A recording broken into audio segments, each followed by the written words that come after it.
नमस्कार दोस्तों। एक बार फिर से स्वागत है आप लोगों का मेरे चैनल न्यू स्पीड क्लासेज में। दोस्तों, आज हम कक्षा 10 हिंदी के धनुष भंग नामक शीर्षक की व्याख्या को देखेंगे। धनुष भंग शीर्षक जो है गोस्वामी तुलसीदास द्वारा रचित महाकाव्य रामचरितमानस के बाल कांड से लिया गया है। इसमें तुलसीदास जी ने राजा जनक के द्वारा माता सीता के स्वयंवर के आयोजन का वर्णन करते हैं। तो चलिए दोस्तों शुरू करते हैं, लेकिन उसके पहले हम इसके संदर्भ को देख लेते हैं। तो आप लोग संदर्भ में लिखिएगा कि प्रस्तुत काव्य पंक्तियाँ हमारी पाठ्यपुस्तक हिंदी के काव्यखंड के धनुर्भंग कविता शीर्षक से अवतरित हैं, और यह शीर्षक हमारी पाठ्यपुस्तक में गोस्वामी तुलसीदास द्वारा रचित श्री रामचरितमानस के बालकांड से संकलित है। दोस्तों, अगर हम इसके प्रसंग को देखते हैं तो प्रसंग में आप लोग लिख सकते हैं कि धनुष यज्ञ के मांगलिक अवसर पर अपने गुरु विश्वामित्र जी के साथ श्री राम और लक्ष्मण जी जनकपुरी की सभा में उपस्थित हुए। जब कोई भी राजा जो है धनुष को हिला नहीं सका तो जनक जी जो है चिंतित हो गए। तो सबकी चिंता को दूर करने के लिए गुरु की आज्ञा से रामचंद्र जी जो है मंच पर पहुंचते हैं। तो चलिए दोस्तों, इसकी व्याख्या को शुरू करते हैं। कह रहे हैं कि उदित उदयगिरी मंच पर रघुवर बाल पतंग। उदयगिरी मतलब उदयाचल रूपी मंच पर, रघुवर मतलब रामचंद्र रूपी, बाल पतंग मतलब बाल सूर्य के, उदित मतलब उदय होने से। तो यहाँ पे तुलसीदास जी कह रहे हैं कि उदयाचल रूपी मंच पर श्री रामचंद्र रूपी बाल सूर्य के उदय होने से बिकसे संत सरोज सब हर्षे लोचन भृंग। बिकसे मतलब खिल गए, संत मतलब संत, सरोज मतलब कमल, यानी कि सभी संत रूपी जो कमल थे वे सभी खिल गए। और हर्षे लोचन भृंग, हर्षे मतलब प्रसन्नचित हो गए, लोचन मतलब नेत्र, भृंग मतलब भौरे, और उन संतों के जो नेत्र रूपी भौरे थे वे सभी हर्षित हो गए। तो कहने का तात्पर्य ये है ये कि जब प्रातःकाल का सूर्य होता है तो उस सूर्य के उदित हो जाने से जो है सरोवर में कमल खिल उठते हैं। उसी प्रकार इस स्वयंवर सभा में भगवान रामचंद्र रूपी सूर्य के उदय हो जाने से संत रूपी कमल खिल उठे, अर्थात जो धनुष ना टूटने के कारण उनके मुखों पर जो उदासी छाई थी वह दूर हो गई। तो दोस्तों, जो सरोवर में कमल खिल उठते हैं तो उनको देख करके भंवरे जो है प्रसन्नता से आनंदित हो उठते हैं। उसी प्रकार जो है यहाँ पर जो है संत रूपी कमल जब खिलते हैं तो उनके नेत्र रूपी भंवरे जो है खुशी से जो है आनंदित हो उठते हैं, अर्थात उनमें आनंद की चमक भर उठती है। तो दोस्तों, एक बार फिर से इसके अर्थ को देख लेते हैं। कह रहे हैं कि उदित उदयगिरी मंच पर रघुबर बाल पतंग, यानी कि उदयाचल पर्वत रूपी मंच पर भगवान रामचंद्र रूपी बाल सूर्य के उदय होने से बिकसे संत सरोज सब, यानी कि सभी संत रूपी कमल जो है खिल उठे, और हर्षे लोचन भृंग, और उनके नेत्र रूपी भंवरे जो हैं वो हर्षित हो उठे। तो चलिए दोस्तों, आगे के पंक्तियों की व्याख्या को देखते हैं। कहने की निरपन है केरी आशा निशिनासी। आशा मतलब होता है उम्मीद। कह रहे हैं कि निश मतलब होता है रात्रि, नासी मतलब नष्ट हो गई, और निर्भर मतलब राजाओं, केरी मतलब की। कह रहे हैं कि राजाओं की जो आशा रूपी रात्रि थी वह नष्ट हो गई, अर्थात जो अब तक राजाओं को ये आशा थी कि जो है ये धनुष हम तोड़ ले जाएंगे, वो आशा रूपी रात्रि जो है अब नष्ट हो गई। और वचन नखत अवली न प्रकाशी। क्योंकि वचन मतलब होता है वचन, नखत मतलब होता है नक्षत्र या तारागण, अवली मतलब होता है समूह या पंक्तियां, न प्रकाशी मतलब अब प्रकाशित नहीं हो रहे, यानी कि उनके जो वचन रूपी तारों की पंक्तियां थी उनका जो है चमकना अब बंद हो गया, अर्थात वे अब मौन हो गए। कह रहे हैं कि मानी महिप कुमुद सकुचाने। क्योंकि मानी मतलब अभिमानी, महिप मतलब राजा, कुमुद मतलब कुमुदनी की भांति, सकुचाने मतलब संकुचित हो गए, यानी कि अभिमानी राजा जो हैं वो कुमुदनी की तरह जो है संकुचित हो गए। और कपटी भूप उलूक लुकाने, और कपटी मतलब कपटी, भूप मतलब राजा, उलूक मतलब उल्लू की तरह, लुकाने मतलब छिप गए, और कपटी राजागण उल्लू की तरह छिप गए। अर्थात कहने का तात्पर्य ये है कि जब सूर्योदय होता है तो जो रात्रि होती है वो नष्ट हो जाती है, यानी कि यहाँ पे जो राजाओं की आशा रूपी रात्रि थी वो रामचंद्र रूपी सूर्य के उदय होने से नष्ट हो जाती है। और जिस प्रकार जो है सूर्योदय होने के पश्चात दिन हो जाता है और तारों का चमकना बंद हो जाता है, उसी प्रकार यहाँ राजाओं के जो वचन रूपी तारे थे उनका चमकना जो है रामचंद्र रूपी सूर्य के उदय हो जाने से बंद हो गया। और कह रहे हैं कि मानी महिप कुमुद सकुचाने। कह रहे हैं कि जब जो है सुबह होती है तो कुमुदनी जो है वो संकुचित हो जाती है और रात्रि हो जाने पे खिल जाती है। उसी प्रकार जो है जो अभिमानी राजा थे वो रामचंद्र रूपी सूर्य के उदय हो जाने से जो है संकुचित हो गए।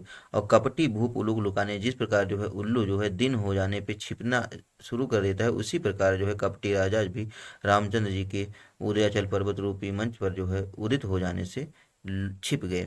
कह रहे हैं कि भय बिशोक कोक मुनि देवा, बरस ही सुमन जनावै सिमा। भय बिशोक, भय मतलब हो गए, बिशोक मतलब शोक रहित, कोक मतलब होता है चकवा पक्षी, और मुनि मतलब मुनि, देव देवा मतलब देवतागण, यानी कि मुनि और देवतागण चकवे पक्षी की तरह शोक रहित हो गए। चकवा एक पक्षी होता है जो रात्रि होने के बाद चकवी से बिछड़ जाता है और सुबह हो जाने पर वो जो है चकवी से मिल जाता है, इसलिए वह जो है अत्यंत प्रसन्नचित हो जाता है, अर्थात शोक रहित हो जाता है। उसी प्रकार जो है रामचंद्र रूपी सूर्य के उदित हो जाने से जो मुनि और देवतागण हैं वे चकवे पक्षी की तरह शोक रहित हो गए और बरसा ही सुमन जनावहि सेवा, और वे सभी फूल वर्षा करके अपनी सेवा को प्रदर्शित करने लगे। कह रहे हैं कि बंदी गुरुपद बंदी सहित अनुरागा राम मुनिसन आयुष मांगा। गुरुपद मतलब गुरु के चरणों की, बंदी मतलब वंदना करते करके, सहित अनुरागा मतलब प्रेम सहित। कह रहे हैं कि राम मुनिन मतलब मुनियों, सन मतलब से, आयुष मतलब आशीर्वाद, मांगा मतलब मांगते हैं। कह रहे हैं कि गुरु के चरणों की प्रेम सहित वंदना करके रामचंद्र जी मुनियों से आशीर्वाद मांगते हैं। तो दोस्तों एक बार फिर से इसके अर्थ को देख लेते हैं। कह रहे कि निर्पन्न केरी आशा निशिनासी, यानी कि राजाओं की जो आशा रूपी रात्रि थी वो नष्ट हो गई, और बच्चन नखत अवली न प्रकाशी, और उनके जो वचन रूपी तारों का समूह था उनका चमकना बंद हो गया। यानी कि मानी महिप कुमुद सकुचाने, यानी कि अभिमानी राजागण जो है कुमुदनी की तरह संकुचित हो गए, और कपटी भूप उलूक लुकाने, और कपटी राजा जो है उल्लू की भांति जो है छिप गए। कह रहे हैं कि भय विशोक कोक मुनि देवा, कह रहे कि मुनि और देवतागण चकवे की तरह जो है शोक रहित हो गए, और बरस ही सुमन जनावई सेवा, और वे फूल वर्षा करके अपनी सेवा को प्रकट करने लगे। कह रहे हैं कि गुरु पद बंद सहित अनुरागा, यानी कि गुरु के चरणों की प्रेम सहित वंदना करके राम मुनिन सन आयस मांगा। राम जो है मुनियों से आशीर्वाद मांगते हैं। तो दोस्तों चलिए आगे की पंक्तियों की व्याख्या को देखते हैं। कह रहे हैं कि सहज ही चले सकल जग स्वामी, सहज ही चले सकल जग स्वामी, मत मंजू बर कुंजरगामी। सहज ही चले मतलब सहज चाल से, चले मतलब चले, सकल मतलब होता है समस्त, जग मतलब होता है संसार के, स्वामी मतलब स्वामी। यानी कि समस्त संसार के जो स्वामी हैं यानी कि भगवान रामचंद्र जी वो अपनी सहज चाल से चले। ऐसा लगा कि मत मतलब मत वाला, मंजू मतलब होता है सुंदर, बर मतलब होता है श्रेष्ठ, कुंजर मतलब हाथी, गामी मतलब चल रहा हो। ऐसा लगा कि कोई मतवाला जो है सुंदर श्रेष्ठ हाथी चल रहा हो, अर्थात जो है रामचंद्र जी जो है सुंदर श्रेष्ठ हाथी की मतवाली चाल से जो है चले। कह रहे हैं कि चलत राम सब पूर नर नारी, पुलक पूरी तन भय सुखारी। चलत राम यानी राम को चलता देखकर, सब मतलब समस्त, पूर मतलब नगर के, नर नारी मतलब स्त्री पुरुष, यानी कि रामचंद्र जी को चलता देख करके नगर के सभी स्त्री पुरुष जो है पुलक पूरी तन भय सुखारी, भय सुखारी मतलब सुखी हो गए, और पुलक पूरी मतलब उनके शरीर जो है वो जो है पुलकित हो उठा। तो दोस्तों कहने का तात्पर्य ये है कि रामचंद्र जी जब धनुष तोड़ने के लिए आगे बढ़े तो उनको चलते ही जो है नगर के सभी स्त्री पुरुष सुखी हो गए और उनका शरीर जो है रोमांच से भर गया। तो आगे की पंक्ति की व्याख्या को देखते हैं। कहने की बंद पितर सुर सुकृत संहारे, और वे सभी बंद पितर अपने पितरों की वंदना करने लगे।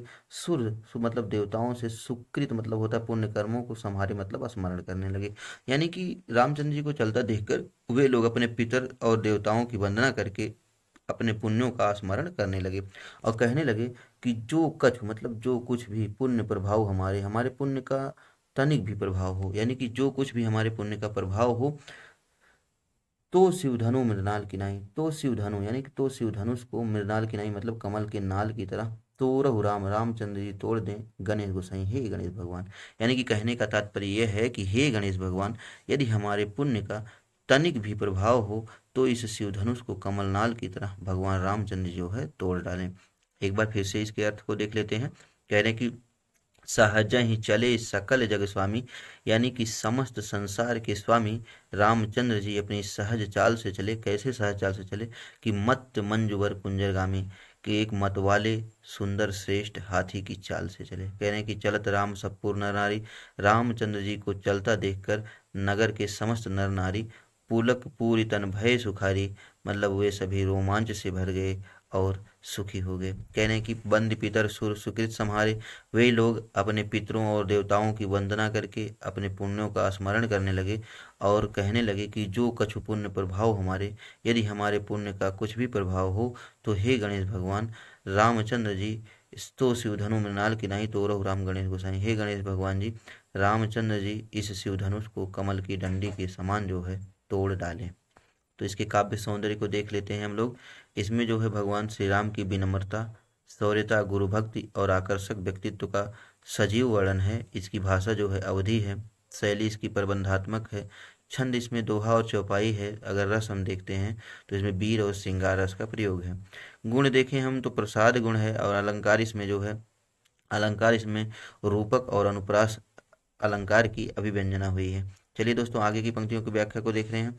आगे की पंक्तियों की व्याख्या को देखने के पहले हम इसके प्रसंग को समझते हैं। संदर्भ वही पहले की तरह रहेगा। तो जब धनुष यज्ञ का मांगलिक अवसर आता है, तो जब धनुष यज्ञ में सभी राजा जो है धनुष तोड़ने में असफल हो जाते हैं, तो जब रामचंद्र जी मंच पर उपस्थित होते हैं तो उन्हें बालक समझकर माता सीता की माता जो है अत्यंत दुखी होकर अपनी सखी से अपने मन की पीड़ा को व्यक्त करती हैं। इसी का वर्णन जो है तुलसीदास जी ने प्रस्तुत दोहे में किया है। चलिए दोस्तों इसके अर्थ को देखते हैं। कहने कि राम ही प्रेम समेत लखी, यानी राम ही मतलब राम को, प्रेम समेत मतलब प्रेम के साथ, लखी मतलब देखकर, सखी ने समीप बुलाई, सखी मतलब सखी को, समीप मतलब पास, बुलाई मतलब बुलाती हैं।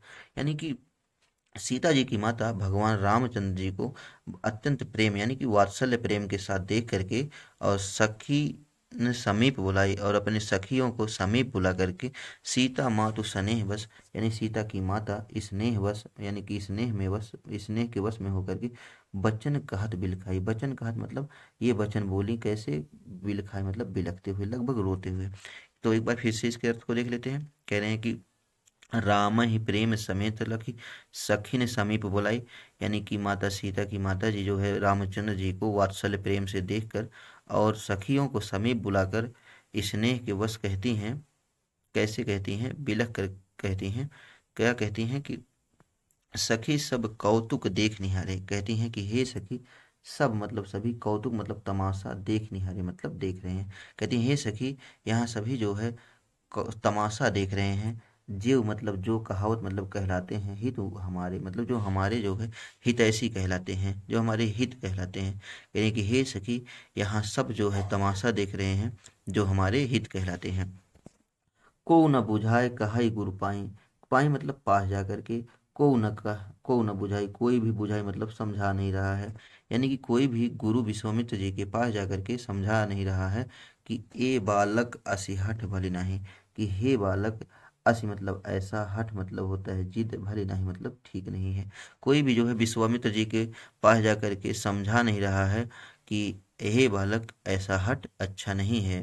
कि आगे कह रहे हैं कि रावण बाण छुआ नहीं चापा, रावण मतलब रावण, बाण मतलब बाणासुर, छुआ मतलब छुआ नहीं मतलब छू नहीं सके, चापा मतलब धनुष को, कि जिस धनुष को जो है रावण और बाणासुर जो है छू नहीं सके, और हारे सकल भूप करी दापा, हारे मतलब हार गए, सकल मतलब समस्त, भूप मतलब राजा, करी मतलब करके, दापा मतलब घमंड, और समस्त राजागण जो है घमंड करके हार गए।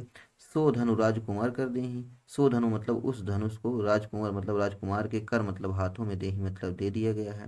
कहने की बाल मतलब होता है बच्चा, मराल मतलब होता है हंस, कि हंस का बच्चा मंदर ले ही, मंदर मतलब मंदराचल पर्वत, ले ही मतलब उठा सकता है। कहीं कहीं ऐसा है कि हंस का बच्चा जो है मंदराचल पर्वत को उठा सकता है, अर्थात उनको जो है भगवान रामचंद्र जी धनुष को तोड़ पाएंगे, इस बात को लेकर के उनके मन में जो है संशय है। तो दोस्तों एक बार फिर से इसका अर्थ देखते हैं। कह रहे हैं कि सखी सब कौतुक देख निहारे, यानी कि हे सखी यहाँ सभी तमाशा देख रहे हैं, जेऊ कहावत हितो हमारे, जो हमारे हितैषी कहलाते हैं। को न बुझाई कहाई गुरु पाई, कहनी कोई भी गुरु विश्वामित्र के पास जाकर उनको समझा नहीं रहा है कि ये बालक ऐसी हठ भल नहीं, कि हे बालक ऐसी हठ जो है अच्छी नहीं है। रावण बाण छुआ नहीं चापा, हारे सकल भूप कई दापा, कि रावण और बाणासुर जिस शिव धनुष को छू नहीं पाए, और हारे सकल भूप कई दापा, और समस्त संसार के राजा जो है घमंड करके हार गए। सो धनु राजकुंवर कर देही, उस शिव धनुष को राजकुंवर के कर देही मतलब हाथों में दे दिया गया है। बार मरार के मंदिर रही, कहीं ऐसा थोड़ी ना हो सकता है कि हंस के बच्चे भी जो है मंदराचल पर्वत उठा लें। चलिए दोस्तों आगे की पंक्ति की व्याख्या को देखते हैं। कहने की भूप शयानप सकल सिरानी, भूप मतलब राजा, शयानप मतलब होता है बुद्धिमान, सकल मतलब समस्त, सिरानी मतलब बुद्धि नष्ट हो गई है, यानी कि बुद्धिमान राजा जनक की समस्त बुद्धि जो है सिरानी मतलब नष्ट हो गई है। कह रहे हैं कि सखी विधि गति कछु जात न जाने, सखी मतलब हे सखी, विधि मतलब विधाता की, गति मतलब इच्छा, कछु जात न जाने मतलब कोई भी जान नहीं सकता है। तो आगे देखिए कह रही हैं कि बोली चतुर सखी मृदुबानी, यानी कि उनके वचनों को सुन करके जो उनकी चतुर सखी है वो मृदुबानी कोमल वाणी में कहती है कि तेजवंत लघु गणीय रानी, कह रही कि तेजवंत इन तेजस्वी बालों को, लघु मतलब छोटा, गणीय नारानी मतलब छोटा मत समझिए। तो यहाँ पे उनकी सखी जो है उनके वचनों को सुन करके कहती है कि हे रानी, इन तेजस्वी बालकों को जो है, आप तेजवान बालकों को जो है छोटा नहीं गिनना चाहिए। कह रही हैं कि कहाँ कुंभज कहाँ सिंधु पारा, कुंभज कुंभ धन अज, यानी कि कुंभ से जन्म लेने वाले अर्थात घड़े से उत्पन्न होने वाले अगस्त ऋषि, और कहाँ घड़े से लेने वाले अगस्त ऋषि, और कहाँ सिंधु अपारा, और कहाँ इस संसार का अपार सिंधु, सोसेव सुजसु सकल संसार, सोसेव मतलब पी गए, सुजस मतलब उनके यश को, सकल मतलब समस्त, संसारा मतलब संसार जानता है। तो उनकी सखी जो है मृदुबानी में बोलती है कि कहाँ घड़े से उत्पन्न अगस्त ऋषि, और कहाँ विशाल समुद्र, और वे जो है उस समुद्र को जो है पी गए, और उनके यश को पूरा संसार जानता है। आगे कह रही हैं कि रवि मंडल देखत लघु लागा, उदय तासु त्रिभुवन तम भागा, यानी कि रवि मंडल, यानी रवि मतलब सूर्य का, मंडल मतलब आभा या चमक, देखत मतलब देखने में, लघु लागा मतलब छोटा लगता है, लेकिन उदय तासु उसके उदय हो जाने से, त्रिभुवन मतलब तीनों लोगों का, तम मतलब अंधकार, भागा मतलब भाग जाता है, नष्ट हो जाता है। यानी कि रवि का मंडल जो है, यानी कि सूर्य का मंडल जो है देखने में भले ही छोटा लगता है, लेकिन उसके उदय होते ही तीनों लोगों का अंधकार भाग जाता है। एक बार फिर से इसके अर्थ को देखते हैं। उनकी जब माता सीता की माता जो है संशय में भर के बोलती हैं, कहती हैं कि भूप सयानप सकल सेनानी, कि बुद्धिमान राजा जनक की भी बुद्धि नष्ट हो गई है, सखी विधि गति कछु जात न जानी, हे सखी विधाता की गति को कुछ जाना नहीं जा सकता। तो बोली चतुर सखी मेजबानी, तो उनकी जो सखी होती है, जो चतुर सखी होती है, वो कोमल वाणी में बोलती है कि हे रानी, तेजवंत लघु गणीय रानी, इन तेजवंत बालकों को आप छोटा मत समझिए, और कहाँ कुंभज कहाँ सिंधु अपारा, कि कहाँ घड़े से उत्पन्न जो है अगस्त ऋषि, और कहाँ अपार सिंधु, सोसे सुजसु सकल संसारा, वे जो है उसको सुजसु, सोसु मतलब पी गए, सुजस मतलब उनके यश को, सकल संसारा मतलब समस्त संसार जानता है। यानी कि रवि मंडल देखत लघु लागा, यानी कि सूर्य का मंडल जो है देखने में भले ही छोटा लगता है, लेकिन उदय तासु त्रिभुवन तम भागा, लेकिन उसके उदय हो जाने से त्रिभुवन तम भागा, तीनों लोगों का अंधकार भाग जाता है। तो दोस्तों अगर हम इसके काव्य सौंदर्य को देखते हैं, तो इसके काव्य सौंदर्य में जो है सीता जी की माता की स्वाभाविक चिंता का जो है, भगवान भगवान रामचंद्र जी को देखकर जो उनके मन में संशय आता है, उसका वर्णन जो है तुलसीदास जी ने किया है। अगर हम इसकी भाषा को देखें तो इसमें साहित्यिक अवधि भाषा है, इसकी शैली जो है प्रबंधात्मक शैली है, इसमें छंद जो है दोहा और चौपाई है, रस इसमें शांत है, और इसमें गुण जो है प्रसाद गुण है। चलिए दोस्तों आगे की पंक्तियों की व्याख्या को देख रहे हैं। कह रहे हैं कि मंत्र परम लघु जासु बस, उनकी सखी जो है माता सीता की माता जी को जो संशय मन में आता है उसको दूर करते हुए उनकी सखी कहती है, क्या कहती हैं ढाढ़स बढ़ाते हुए कि मंत्र परम लघु जासु बस, परम मंत्र यानी कि जो परम मंत्र होता है, लघु मतलब छोटा होता है, जासु बस लेकिन जिसके बस में, विधि मतलब होता है ब्रह्मा, हरि मतलब विष्णु, हर मतलब महादेव, सुर मतलब देवता, सर मतलब सभी। यानी कि उनकी सखी जो है उनकी माता को समझाते हुए कहती हैं, ढांढस बजाते हुए कहती हैं कि परम मंत्र जो है भले ही देखने में छोटा होता है, लेकिन उसके बस में ब्रह्मा विष्णु महेश और सभी देवता होते हैं। कह रहे हैं कि महामत गजराज कहूँ, कहे महामत वाले गजराज मतलब हाथी को, कहूँ बस कर अंकुश, अंकुश मतलब एक छोटा सा भाला होता है, खर मतलब होता है छोटा, यानी कि महामत वाले हाथी को भी एक छोटा सा भाला जो है, छोटा सा अंकुश जो है अपने बस में कर लेता है। एक बार फिर से इसके अर्थ को देख लेते हैं। कहने की मंत्र परम लघु जासु बस, यानी कि परम मंत्र जो है लघु होता है, छोटा होता है, जासु बस जिसके बस में ब्रह्मा विष्णु महेश और सभी देवता हो जाते हैं। उसी प्रकार जैसे महामत गजराज को, यानी कि महामत वाले हाथी को भी बस कर अंकुश खर, एक छोटा सा अंकुश बस में कर लेता है। आगे दोस्तों चलिए देखते हैं। कह रहे हैं व्याख्या में कि काम कुसुम धनु सायक लीन है, काम कुसुम धन सायक लीने, सकल भुवन अपने बस कीने, यानी कि उनकी सखी समझाते हुए कह रही है कि काम मतलब काम देवता, कुसुम मतलब फूल का, धनु मतलब धनुष, सायक मतलब बाण, लीने मतलब लिए रहते हैं, कि काम देवता जो है फूल का धनुष बाण लिए रहते हैं, और सकल भुवन अपने बस कीने, और समस्त भुवन मतलब संसार को, लोक को अपने बस कीने, अपने बस में कर लेते हैं। कि देवी तजी संसव अस जानी, करें कि हे देवी, तजी मतलब छोड़ दीजिए, संसव मतलब संशय को, अस जानिए ऐसा जान करके, कि भंजब मतलब तोड़ देंगे, धनुष मतलब धनुष को, राम सुनु रानी, हे रानी सुनिए कि राम जो है धनुष को अवश्य ही तोड़ देंगे।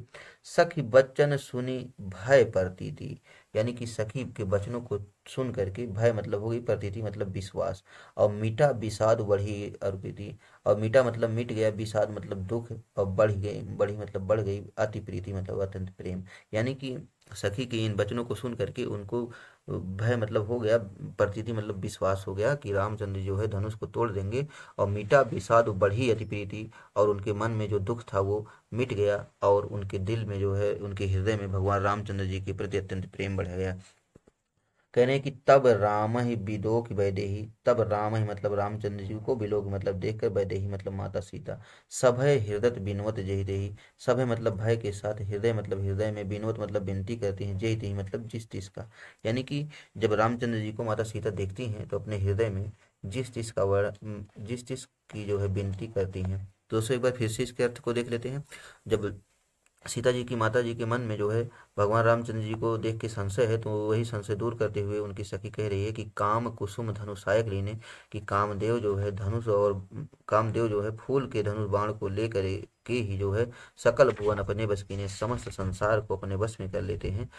देवी तजी संशय वह जानी करें, हे देवी आप ऐसा समझ करके इस संशय को त्याग दीजिए, छोड़ दीजिए कि भंजब धनुष राम सुनवाने, हे रानी सुनिए, राम जी जो है धनुष को अवश्य ही तोड़ देंगे। सखी वचन सुनी भय पड़ती थी, सखी के इन वचनों को सुनकर उन्हें विश्वास हो गया, और मीठा विषाद बढ़ी अति प्रीति, और उनके हृदय का जो दुख था वो मिट गया, और रामचंद्र जी के प्रति उनके हृदय में प्रेम उमड़ आया। कह रहे हैं कि तब राम ही बिलोक वेदेही, उसके बाद जो है रामचंद्र जी को वैदेही मतलब सीता जी, बिलोक मतलब देखकर, सभय हृदय बिनवत जहिते ही, और भय के साथ भयभीत होकर के जिस जिस देवता की विनती कर रही हैं। चलिए दोस्तों आगे की पंक्तियों की व्याख्या देखते हैं। कह रहे हैं कि मन ही मन मनाओ अकुलानी, हो प्रसन्न महेश भवानी, मन ही मन, माता सीता जी मन ही मन, मनाओ मतलब मनाती हैं, अकुलानी मतलब व्याकुल होकर, और कहती हैं कि हो प्रसन्न महेश भवानी, यानी कि हे महेश, हे भवानी, आप जो है प्रसन्न हो जाइए, और करहु सफल आपन सेवकाई, करहु मतलब कीजिए, सफल मतलब सफल, आपन मतलब मेरी, सेवकाई मतलब सेवा को, और आज तक जो मैंने आपकी सेवा की है उसको सफल कीजिए। और कर हित हरहु चाप गरुआई, और कर हित और मेरा हित भला करके, हरहु मतलब हर लीजिए, चाप मतलब धनुष की गरुआई मतलब भारीपन को, यानी कि माता सीता अपने मन में जिस चीज को देवता की विनती करते हुए कहती हैं, क्या कहती हैं कि मन ही मन मनाओ अकुलानी, व्याकुल होकर मन ही मन मनाती हैं, और कहती हैं कि हो प्रसन्न महेश भवानी, कहती कि हे महेश भवानी मुझ पर प्रसन्न हो जाइए, और करहु सफल आपन सेवकाई, और मैंने जो आपकी आज तक सेवा की है उसको सफल कीजिए, और कर ही तू करहु चाप गरुआई, और मेरा भला करके ठीक है इस धनुष के भारीपन को हर लीजिए। आगे देखिए कह रहे हैं कि गण नायक वरदायक देवा, गण नायक वरदायक देवा, आजू लग कीन्हू तू सेवा, कहने कि हे गणों के नायक, वरदायक मतलब वरदान देने वाले देवता यानी कि गणेश जी, कहने कि हे गणों के नायक और वरदान देने वाले गणेश जी, आज लगे कीन्हू तू सेवा, कहने आज लगे आज तक, कीन्हू मतलब किया, तू मतलब तुम्हारी, सेवा मतलब सेवा, यानी कि मैंने जो आज तक तुम्हारी इसके लिए सेवा की थी, बार बार विनती सुन मोरी, बार बार मतलब बार बार विनती मतलब विनती, सुन मोरी मतलब मेरी सुनकर, करहु चाप गुरुता अति थोरू, करहु मतलब कर दीजिए, चाप मतलब धनुष की, गुरुता मतलब भारीपन को, अति थोड़ी मतलब अत्यंत थोड़ा, यानी कि हे गणों के नायक और वरदान देने वाले गणेश देवता जी, आज तक जो इसके लिए मैंने आपकी सेवा की थी, आप बार बार मेरी विनती को सुनकर धनुष के भारीपन को जो है कम कर दीजिए। दोस्तों एक बार फिर से इसके अर्थ को देखते हैं। कह रहे हैं कि मन ही मन मनाओ अकुलानी, यानी कि माता सीता मन ही मन व्याकुल होकर के मना रही हैं, हो प्रसन्न महेश भवानी, और कहती हैं कि हे महेश भवानी मुझ पर प्रसन्न हो जाइए, और करहु सफल आपन सेवकाई, और जो है मैंने आज तक आपकी जो सेवा की है उसको सफल कर दीजिए, और कर ही तुहारो चाप गरवाई, और मेरा जो है हित करके भला करके जो है इस धनुष की भारीपन को हर लीजिए। कह रहे हैं कि गण नायक वरदायक देवा, कह रहे हैं कि हे गण के नायक और वरदान देने वाले गणेश जी, आज लगे कि इन्हें तो सेवा, आज तक जो मैंने आपकी सेवा की थी, बार बार विनती सुन मोरी, अब मेरी इस बार बार विनती को सुन लीजिए, और करहु चाप गुरुता अति थोड़ी, और मैं इस धनुष के भारीपन को अत्यंत ही कम कर दीजिए। दोस्तों अगर हम इसके काव्य सौंदर्य को देखें तो इसमें जो है सखी के उत्साहवर्धक वचनों को सुन करके माता सीता की, माता जो है राम के प्रति जो है प्रेम से बढ़ उनके मन में जो है प्रेम बढ़ जाता है। और यहाँ पे माता सीता जो है अब महेश भवानी से भगवान रामचंद्र जी की सफलता के बारे में मन ही मन विनती करती हैं। इसी का जो है वर्णन तुलसीदास जी ने किया है। अगर हम इसकी भाषा को देखते हैं तो साहित्यिक अवधि भाषा है। इसकी शैली प्रबंधात्मक शैली है। इसमें छंद, दोहा और चौपाई है। रस इसमें शांत रस है और गुण देखें प्रसाद गुण है। अलंकार देखते हैं तो अनुप्रास और रूपक अलंकार है। चलिए दोस्तों आगे की पंक्तियों की व्याख्या को देखते हैं।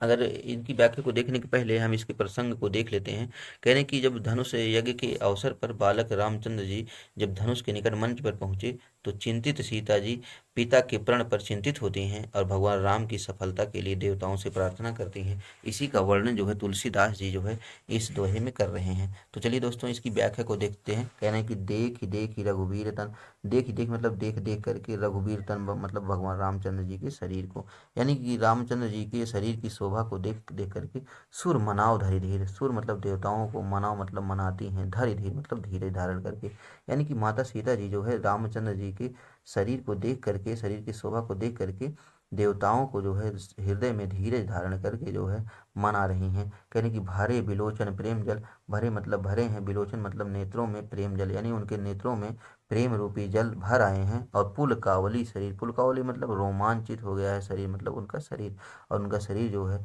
रोमांचित हो गया है। एक बार फिर से इसके अर्थ को देखते हैं। कहने की देख ही रघुबीर तन, सुर मनाओ धरि धीर, यानी कि भगवान रामचंद्र जी के शरीर की शोभा को देख देख करके सुर मनाओ धरि धीर मतलब देवताओं को जो है यहाँ पे शरीर में धीरज धारण करके मनाती हैं। और भरे बिलोचन प्रेम जल, और उनके नेत्रों में प्रेम के आंसू भराते हैं। और पुलकावली शरीर, और उनका शरीर जो है रोमांच हो उठता है। चलिए दोस्तों आगे की पंक्तियों की व्याख्या को देखते हैं। कह रहे हैं कि नीके निरखी नयन भरी शोभा, नीके मतलब ठीक से, निरख मतलब देख करके, नयन भरी शोभा यानी नेत्रों में भगवान रामचंद्र जी की शोभा को, यानी राम अच्छी तरह से भगवान रामचंद्र जी की शोभा को नेत्रों में भर कर देख कर, पितु पनु सुमिर बहुरी मन क्षोभा, पितु मतलब पिता के, पनु मतलब प्रण को, सुमिर मतलब सोच कर, बहुरी मन क्षोभा यानी उनका मन जो है क्षोभ से भर उठा, क्षुब्ध हो उठा। और वो कहती हैं कि आहा तात दारुण हठतानी, कहती हैं मन ही मन जो है कहने लगती हैं कि आहा मतलब बड़े दुख की बात है, तात मतलब पिताजी ने, दारुण मतलब कठिन, हठ मतलब हठ को ठानी मतलब ठान लिया है, यानी कि बड़े दुख की बात है कि पिताजी ने बहुत ही कठिन हठ ठाना है। और समुझत नहीं कछु लाभ नहानी, और समुझत मतलब समझते नहीं, मतलब नहीं, कछु मतलब कुछ भी, लाभ नहानी और वे जो है हानि और लाभ को कुछ भी समझ नहीं रहे हैं। आगे माता सीता कह रही हैं कि सचिव मतलब मंत्री, सभय मतलब भय के कारण, सीख दे न कोई, कोई भी उन्हें समझा नहीं रहा है, सीख नहीं दे रहा। और बुद्ध समाज बड़ा अनुचित हुई, और बुद्ध समाज इस बुद्धिमानों की सभा में बड़ मतलब बड़ा अनुचित हुई, मतलब अनुचित हो रहा है। कह रहे हैं कि मंत्री भी जो है डर के कारण जो है उनको जो है समझा नहीं रहा है, और ये बुद्धिमानों की सभा में बहुत ही अनुचित हो रहा है। कह रहे हैं कि कहाँ धनु कुलिस ही चाहे कठोरा, कह रहे हैं कि कहाँ जो है धनुष, कुलिसों मतलब वज्र के समान, चाहे कठोरा मतलब कठोर, और कहाँ श्यामल मृदुगात किशोरा, और कहाँ जो है श्यामल मतलब श्यामल, मृदुगात मतलब मृदुल शरीर वाले, किशोरा मतलब ये किशोर, कह रहे हैं कि कहाँ जो है कोमल जो है श्यामल शरीर वाले ये किशोर, कह रही हैं कि जो है कहाँ ये वज्र के समान कठोर धनुष, और कहाँ जो है श्यामल कोमल शरीर वाले भगवान रामचंद्र जी। आगे दोस्तों एक बार फिर से इसके अर्थ को देख लेते हैं। कह रहे हैं नीके निरख नयन भरी शोभा, पित पनु सुमिर बहुरी मन शोभा, यानी भगवान रामचंद्र जी की शोभा को जो है नेत्रों में अच्छी तरह से देख करके, पितुपन सुमिर बहुर मन शोभा यानी पिता के प्रण का स्मरण करके सीता जी का मन जो है क्षुब्ध हो उठा। और कहती हैं कि आह तात दारुण हठ ठानी, कहती हैं कि जो है अहो पिताजी ने बड़ा ही कठिन हठ ठाना है, और समुझत नहीं कछु लाभ न हानि, और उन्होंने जो है लाभ हानि को वो भी कुछ समझ नहीं रहे हैं। यानी कि सचिव सभय सीख दे न कोई, यानी कि जो है मंत्रीगण भी जो है डर के कारण उन्हें कोई समझा नहीं रहा है, और बुद्ध समाज बड़ा अनुचित हुई, और बुद्धिमानों की सभा में बहुत ही अनुचित हो रहा है। यानी कि कहाँ धनु कुली ऊंचाई कठोरा, कहाँ जो है वज्र से भी बढ़कर कठोर धनुष, और कहाँ श्यामल मृदुगात किशोरा, और कहाँ ये कोमल शरीर वाले किशोर श्याम सुंदर भगवान रामचंद्र जी। दोस्तों आगे की पंक्तियों की व्याख्या को देखते हैं। यहाँ पे कह रहे हैं कि विधि के ही भांति धरो और धीरा, माता सीता जी कह रहे हैं कि हे विधाता के ही भांति मतलब किस तरह से धरो मतलब धारण करूं, और मतलब हृदय में, धीरा मतलब धीरज, यानी कि हे विधाता मैं अपने हृदय में किस तरह से जो है धीरज धारण करूं। सीरस सुमन कन बेधी हीरा, सीरस मतलब एक वृक्ष होता है, कह रहे हैं कि उसके पुष्प सुमन मतलब पुष्प, कण मतलब होता है कण, बेधी में हीरा मतलब कहाँ, शीर्ष के सुमन के फूल के कण से हीरा बेधा जाता है। कह रहे हैं कि सकल सभा के मति भय भोरी, सकल मतलब संपूर्ण, सभा क मतलब की, मति मतलब बुद्धि, भय भोरी मतलब नष्ट हो गई है, यानी कि समस्त सभा की बुद्धि जो है बावली हो गई है। कह रहे हैं अब मोहि शंभु चाप गति तोरी, यहाँ पे शिव धनुष का स्मरण करते हुए कह रहे हैं कि अब मोहि, हे शिव धनुष, अब मुझे शंभु चाप मतलब इस शिव धनुष की गति तोरी मतलब तुम्हारा ही आसरा है। दोस्तों एक बार फिर से इसके अर्थ को देख लेते हैं। कह रहे हैं कि हे विधाता, मैं अपने हृदय में किस प्रकार धीरज धारण करूं, शीरष के पुष्प के कण से भी कहीं हीरा बेधा जाता है। यानी कि सकल सभा के मति भय भूरी, यानी संपूर्ण सभा की जो है बुद्धि जो है भूरी मतलब नष्ट हो गई है। अब मोहि शंभु चाप गति तोरी, करें हे शिव जी के धनुष, अब मुझे तो तुम्हारा ही आसरा है। कह रहे हैं कि निज जड़ता मतलब अपने भारीपन को, लोगन मतलब लोगों पर, डारी मतलब डालकर, हो हरु, हरु मतलब हल्का, रघुपति निहारी मतलब रामचंद्र जी को, रघुपति मतलब रामचंद्र जी को, निहारी मतलब देखकर। कह रहे हैं कि हे शिव धनुष, अपने भारीपन को इन लोगों पर डाल करके तुम हरो मतलब हल्का हो जाओ, रघुपति निहारी भगवान रामचंद्र जी को देखकर। यानी कि जिस प्रकार रामचंद्र जी कोमल शरीर वाले हैं, तुम जो है उनको देखकर उतने ही हल्के हो जाओ जिससे कि वे तुम्हें उठा सके। यानी कि अति परिताप सीय मन माही, परिताप मतलब संताप, यानी कि माता जी के हृदय में अत्यंत जो है संताप है। और लब निमेष जुग सम जाहि, कह रहे हैं कि लव निमेष, लव निमेष का मतलब है पलक झपकने का समय जो है, जुग मतलब युगों के समान जाहि उन्हें प्रतीत हो रहा है, अर्थात उन्हें पलक झपकने का एक छोटा सा समय भी 100 युगों के समान प्रतीत हो रहा है। एक बार फिर से इसके अर्थ को देख लेते हैं। कह रहे हैं कि विधि के ही भांति धरो उर धीरा, कह रहे हैं कि हे विधाता, अपने हृदय में मैं किस प्रकार धीरे धारण करूं, शीरष सुमन कन बेधी हीरा, कहीं शीरष के फूल के कण से हीरा बेधा जाता है। कह रहे हैं कि सकल सभा के मति भय भोरी, कह कि संपूर्ण सभा की मति जो है नष्ट हो गई है। अब मोहि शंभु चापी गति तोरी, कह हे शिव धनुष, अब मुझे तुम्हारा ही आसरा है। कह रहे कि निज जड़ता लोगन पर डाली, अपने भारीपन को इन लोगों पर डाल करके, हो हरू रघुपति निहारी, तुम जो है रामचंद्र जी को देख करके उनके कोमल शरीर के अनुसार ही हल्के हो जाओ।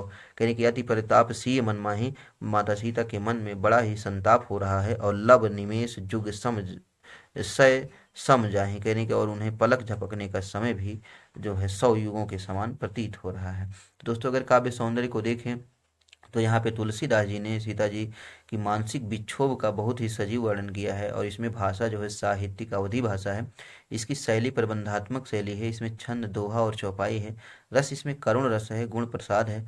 अलंकार में अगर हम देखें तो उपमा रूपक और अनुप्रास की यहाँ पे बहुत ही मधुर अभिव्यंजना हुई है।